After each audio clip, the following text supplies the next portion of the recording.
और यूक्रेन की जंग अब पूरी दुनिया को तीसरे विश्व युद्ध की आग में झोंकने के मुहाने पर पहुंच गई है।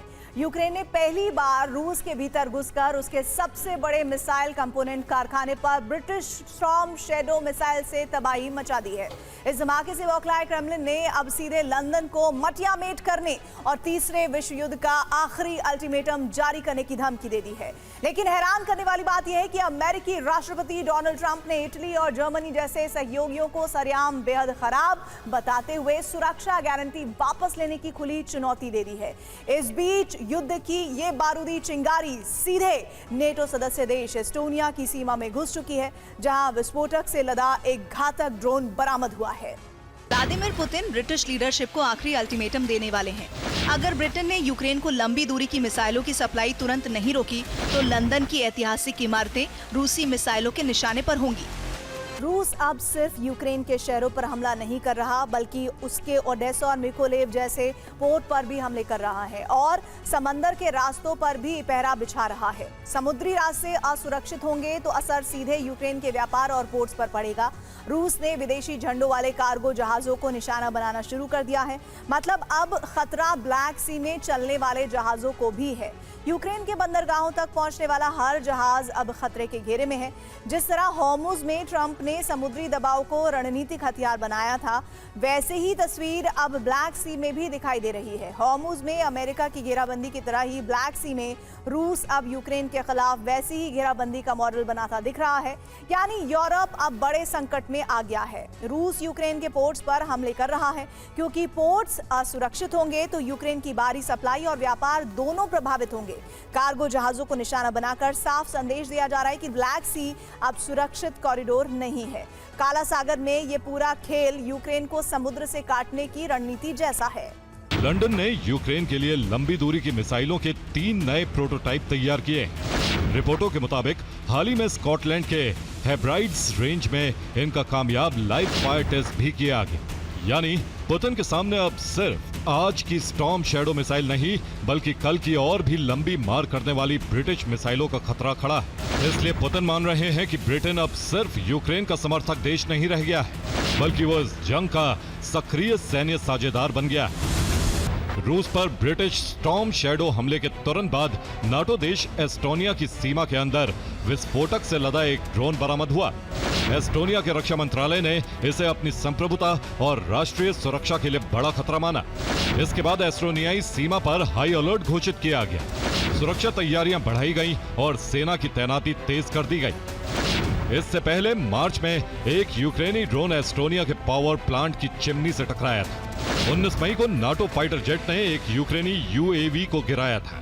एस्टोनिया के रक्षा मंत्री हानो पेवकुवर ने ज़ेलेंस्की से कहा है कि वो अपने ड्रोन हमलों पर बेहतर नियंत्रण रखें, लेकिन यूक्रेन ने इसके लिए भी रूस को ही जिम्मेदार बता दिया है। यूक्रेन का कहना है कि रूस की इलेक्ट्रॉनिक वॉरफेयर यूक्रेन के ड्रोन को भटकाने की कोशिश करती है, जिससे वे नाटो देशों की सीमा में जा गिरते हैं। यूक्रेनी ड्रोन हमले के बाद रूस ने मॉस्को की रिफाइनरी की सुरक्षा बढ़ा दी है। रिफाइनरी के आसपास एक साथ 4 पंजशीर सिस्टम तैनात किए गए हैं। रिफाइनरी के चारों ओर करीब 300 मीटर का सुरक्षा घेरा बनाया गया है। 3 पंजशीर सिस्टम रिफाइनरी के बिल्कुल करीब तैनात किए गए हैं। एक Panjshir system Moscow ring road के ऊपर ओवरपास पर लगाया गया है, ताकि दूर से आने वाले ड्रोन को ऊंचाई से ट्रैक किया जाए और इंटरसेप्ट किया जा सके। पंजशीर की सबसे बड़ी ताकत यही है कि इसमें मिसाइल और तोप दोनों एक ही प्लेटफॉर्म पर मौजूद हैं। दूर से आते ड्रोन, मिसाइल या एयर टारगेट को गाइडेड मिसाइलों से रोका जाता है। अगर टारगेट बहुत करीब आ जाए तो पंजशीर की ऑटोमेटिक तोपें सक्रिय हो जाती हैं। पंजशीर सिस्टम फाइटर जेट जैसे तेज हवाई टारगेट पर भी फायर कर सकता है। लो फ्लाई अटैक हेलीकॉप्टर भी पंजशीर के दायरे में आते हैं। क्रूज मिसाइल जैसे तेज और खतरनाक हथियारों को रोकने के लिए भी पंजशीर तैनात है। आज के युद्ध में सबसे बड़ा खतरा ड्रोन है और पंजशीर यूक्रेन के ड्रोन के खिलाफ कवच बन गया है। रूस के Tu-160 परमाणु बॉम्बर्स ने बैरेंट्स सागर और नॉर्वेजियन सागर के ऊपर 16 घंटे की लंबी उड़ान भरी। टास की रिपोर्ट के मुताबिक इन बॉम्बर के साथ रूस के MiG-31 सुपरसोनिक इंटरसेप्टर भी तैनात रहे। नया जोश, नई रणनीति और नई उम्मीद के साथ ज़ेलेंस्की ने एक बार फिर अपने ऑपरेशन विजय की शुरुआत की। मकसद रूस को अधिक से अधिक नुकसान पहुंचाना है। लेकिन क्रीमिया को लेकर ज़ेलेंस्की एक बार फिर गंभीर हैं। ज़ेलेंस्की को लग रहा है कि क्रीमिया को ऐसा बना दिया जाए कि रूसी नागरिकों के लिए वहां रहना मुश्किल हो जाए। यूक्रेन के हमलों के बाद क्रीमिया में गैस की बिक्री रोकी गई। इसके अलावा बड़ी संख्या में क्रीमिया से पलायन भी शुरू हो गया। इससे ज़ेलेंस्की की उम्मीद और बढ़ गई है। रूसी एयर डिफेंस को नाकाम करने की रणनीति के साथ अब ऑपरेशन क्रीमिया तेजी से आगे बढ़ाया जा रहा है। यूक्रेन क्रीमिया की सप्लाई चेन को खत्म कर रहा है। क्रीमिया में तेल गैस की सप्लाई रोकी जा रही। कर्च के ईंधन ले जाने वाले केंद्र पर हमला किया गया। कर्च के दोनों ओर बंदरगाह को तबाह किया गया। क्रीमिया में जरूरी सामान पहुंचाने का कॉरिडोर टारगेट बना। यूक्रेन की पहली रणनीति रूसी सेना के एयर डिफेंस को ध्वस्त करना है, जिसके लिए यूक्रेन डिकॉय ड्रोन यानी नकली ड्रोन का इस्तेमाल कर रहा है। कई नकली ड्रोन एयर डिफेंस को एंगेज कर रहे हैं। नकली ड्रोन रूस को चकमा देने का जरिया है। यूक्रेन ऐसे नकली ड्रोन तैयार कर रहा है जिसकी रडार से पहचान करना मुश्किल है। ऐसे में बेवजह रूसी एयर डिफेंस की मिसाइलें नष्ट होती रहती हैं। यूक्रेन रडार से बचाने के लिए अपने ड्रोन को बहुत कम ऊंचाई पर ऑपरेट कर रहा है। ड्रोन महज 50 से 100 मीटर की ऊंचाई पर उड़ान भर रहे हैं। यूक्रेन के ड्रोन रडार सिग्नल से नीचे उड़ान भर रहे हैं, जिसकी वजह से रूसी सेना को ड्रोन आने की भनक नहीं लगती। यूक्रेन अपने ड्रोन को सड़क और नदियों के ऊपर के रूट से टारगेट तक भेज रहा है। यही वजह है कि यूक्रेनी ड्रोन टारगेट तक जाने में कामयाब हो रहे हैं। एक और नई चीज का इस्तेमाल हो रहा है, वो है ड्रोन सिग्नल बूस्टर। ये ड्रोन जो जानकारी मिल रही है, ये अटैक ड्रोन है जिनके पीछे ये चलता है और रूसी ड्रोन जैमिंग सिस्टम से ड्रोन के सिग्नल्स को जैम करने की कोशिश होती है। लेकिन इस दौरान यूक्रेन का ड्रोन कंट्रोलर बूस्टर की मदद से ड्रोन को सिग्नल भेजता रहता है और रूस की कोशिश नाकाम हो जाती है और ड्रोन टारगेट तक पहुंचने में कामयाब हो जाता है। मई में 1,81,000 ठिकानों पर हमला किया गया है। 31,000 से अधिक रूसी सैनिकों को मारा गया है। 2026 की शुरुआत से अब तक रूस में 8 लाख टारगेट को ड्रोन से नष्ट किया गया है। रूस को होने वाले कुल नुकसान में अब 90% से ज्यादा हिस्सा ड्रोन हमलों का है। 1,67,000 रूसी सैनिक भी यूक्रेनी ड्रोन की वजह से ही मारे गए हैं। यूक्रेनी ड्रोन से बचने के लिए रूस अंडरग्राउंड ठिकानों का इस्तेमाल कर रहा है। ज़ेपोरिजिया में रूस यूक्रेन के ड्रोन हमलों से डरा हुआ है। रूस ने यूक्रेनी ड्रोन से बचने के लिए बंकर में एयर डिफेंस को छिपाया हुआ है। ज़ेपोरिजिया में रूस ने कई अंडरग्राउंड ठिकाने बनाए हैं। अंडरग्राउंड ठिकानों के जरिए रूसी ड्रोन का छिपकर शिकार किया जा रहा है। लेकिन यूक्रेनी ड्रोन कमांडर अंडरग्राउंड ठिकानों को भी तलाशने में कामयाबी हासिल कर रहे हैं। यूक्रेन का एक ड्रोन सुरंग में घुसकर हमले में कामयाब रहा। हमले में रूसी पंशे 2 सिस्टम नष्ट हो गया। रूस का अंडरग्राउंड ठिकाना भी नष्ट हो गया। ईरान और अमेरिका के बीच युद्ध विराम के 60 दिन की मियाद वाला काउंटडाउन जारी है। इसी मियाद में सभी मुद्दों को सुलझाना है, शर्तों पर सहमति बनाना है। लेकिन शर्तों पर सहमति बन पाएगी, इसकी संभावना बहुत कम है। अमेरिका और ईरान से सहमति के मुद्दों पर लगातार बयान जारी हो रहे हैं और चौंकाने वाली बात यह है कि इन बयानों में विरोधाभास टकराव को जन्म दे रहा है और टकराव के खत्म होने की उम्मीद बंद थी। इसके पहले ही इजराइल ने अपनी शर्तों से एक ऐसा व्यूह बना दिया जो अरब में अंतहीन जंग की शुरुआत का संकेत बन गया। जहां एक तरफ यूरेनियम की आग है, दूसरी तरफ हथियारों की होड़ है और तीसरी तरफ युद्ध विराम से विश्व युद्ध की आशंका है। इस्माइल बकाई के मुताबिक तेहरान ने अपने परमाणु कार्यक्रम पर किसी भी तरह की बातचीत नहीं की। ईरान ने कोई भी शर्त स्वीकार नहीं की। IAEA के साथ ईरान की वार्ता जारी। न तो ईरान जीरो यूरेनियम संवर्धन पर सहमत है, न ही किसी को हथियारों की जांच की अनुमति देगा। यहां तक कि IAEA के इंस्पेक्टरों को भी नहीं आने देगा। डील अगर शर्तों में उलझी तो 60 की मियाद खत्म होते ही सबसे ज्यादा खतरे में होंगे अरब के वो देश जिनका इस युद्ध में हित मारा जा रहा है। ये देश हैं सऊदी अरब, UAE, कतर, कुवैत, बहरीन और ओमान। अगर स्थिति सामान्य नहीं हुई तो इनका तेल और गैस का उत्पादन फिर प्रभावित होगा। इनका तेल और गैस का निर्यात फिर रुक जाएगा। इन देशों का समुद्री व्यापार लंबे समय के लिए पूरी तरह से ठप हो जाएगा और सबसे बड़ा असर होगा, इन देशों की सुरक्षा फिर से खतरे में पड़ जाएगी। इसमें बताया गया है कि पहले ट्रंप का मकसद ईरान की सरकार को गिराना था, ईरान के मिसाइल जखीरे को नष्ट करना था। लेकिन उनका रुख बदला और अब वो परमाणु पारदर्शिता पर फोकस कर रहे हैं। सीज फायर की डील ने इजराइल का विस्तार कार्यक्रम सीमित कर दिया, लेबनान से वापसी का दबाव बढ़ा दिया, नेतन्याहू को महत्वाकांक्षा की जाल में फंसा दिया। अगर युद्ध का संकट नहीं टला तो सिर्फ अरब देश ही नहीं, इस संकट में दुनिया के वो देश भी फंस जाएंगे जो अरब क्षेत्र से सबसे ज्यादा आयात करते हैं। इनमें यूरोपीय देश प्रमुख रूप से शामिल हैं। इनके अलावा चीन, जापान और दक्षिण कोरिया भी संकट में होंगे। इन देशों के लिए आयात करना सिर्फ मुश्किल नहीं होगा बल्कि तेल खरीदना भी मुश्किल हो जाएगा। वैकल्पिक रास्ता बहुत महंगा साबित होगा। नतीजा ये होगा कि इन बड़े आयातक देशों में महंगाई आसमान छूने लगेगी और अगर ये युद्ध अंतहीन हो गया तो फिर मुमकिन है कि इन देशों को भी युद्ध का रास्ता चुनना पड़ जाए। 45 साल बाद ईरान अमेरिकी प्रतिबंधों की बेड़ियां तोड़कर ग्लोबल ऑयल मार्केट में लौट रहा है। ये तेहरान की वो कूटनीति है जिसने वॉशिंगटन को झुकने पर मजबूर कर दिया, जिसने ईरान के प्रतिबंधों के इतिहास को बदल दिया। ये ईरान की बड़ी कूटनीतिक जीत है। ऐसे में सवाल उठता है कि क्या अब तेल की दुनिया का नया नियम तेहरान से तय होगा? क्या ओमान के साथ मिलकर हॉर्मुज़ स्ट्रेट की चाबी अपने हाथ में लेने वाला है ईरान? अब अरब को पछाड़कर तेल बाजार का बेताज बादशाह बनने जा रहा है। देखिए इस रिपोर्ट में।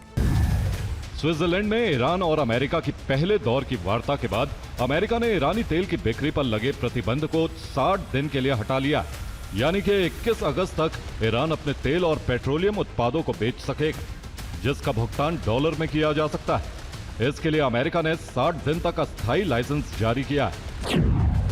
अमेरिकी वित्त मंत्री स्कॉट बेसेंट के मुताबिक स्विट्जरलैंड वार्ता में सकारात्मक बातचीत हुई।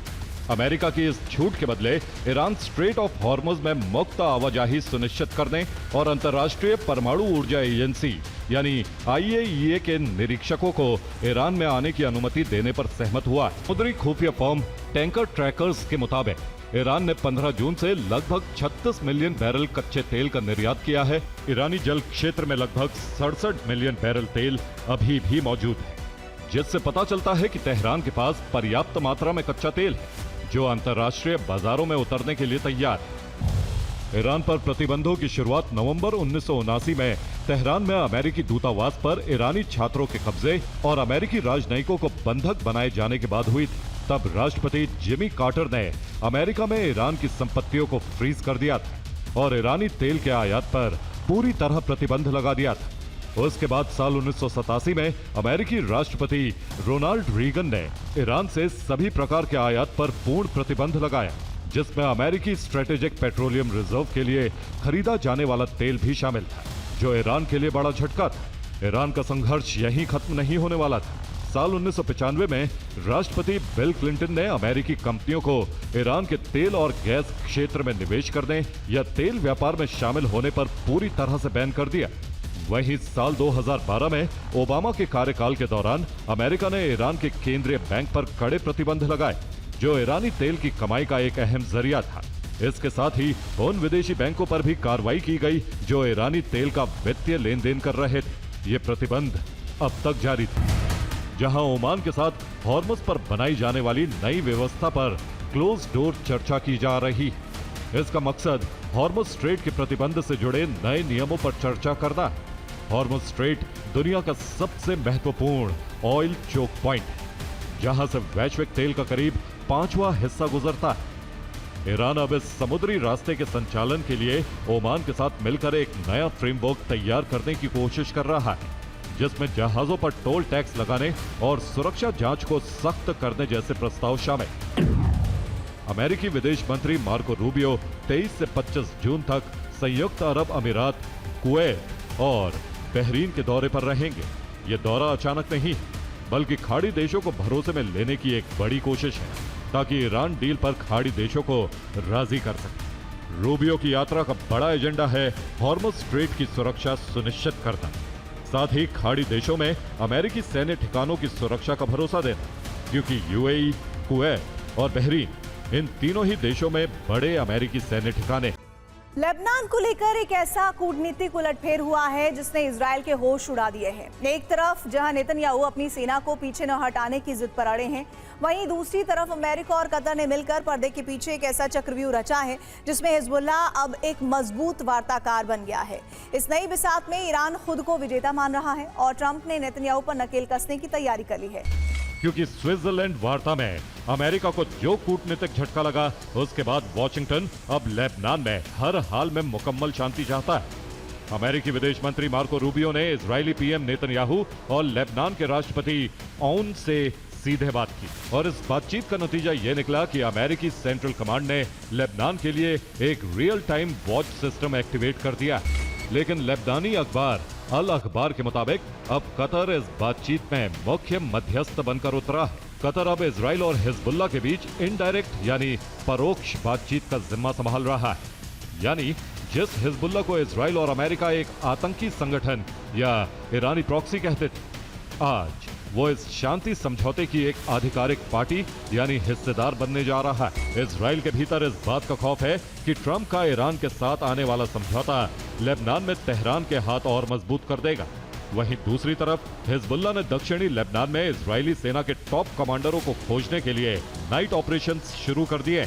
जवाब में इजराइल ने भी इलाके में अचानक बड़े मिलिट्री ड्रिल यानी युद्ध अभ्यास का ऐलान कर दिया। अरब के मोर्चे पर अमेरिका और ईरान में डील का मुख्य बिंदु अब यूरेनियम है, लेकिन पूर्वी मोर्चे के एक सिरे से ट्रंप के लिए न्यूक्लियर चेतावनी जारी कर दी गई है। ये चेतावनी दी गई है उत्तर कोरिया के राष्ट्राध्यक्ष किम जोंग उन ने। अब इस चेतावनी में क्या है, इस रिपोर्ट में देखिए। KCNA के अनुसार प्योंगयांग परमाणु हथियारों पर कोई समझौता नहीं करेगा। वैश्विक हालात से निपटने के लिए देश परमाणु शक्ति बना रहेगा। अमेरिका अपनी शक्ति पर गुमान करना भूल जाए। परमाणु कार्यक्रम किसी सौदेबाजी का हिस्सा नहीं और दुनिया मान ले कि उत्तर कोरिया एक परमाणु शक्ति। किम का आरोप है कि अमेरिका जानबूझकर कोरियाई प्रायद्वीप को युद्ध में धकेलने की कोशिश कर रहा है। दक्षिण कोरिया के जरिए उत्तर कोरिया पर हमले की तैयारी कर रहा है। इसीलिए उत्तर कोरिया की एक ही रक्षा नीति है, परमाणु ताकत का विस्तार।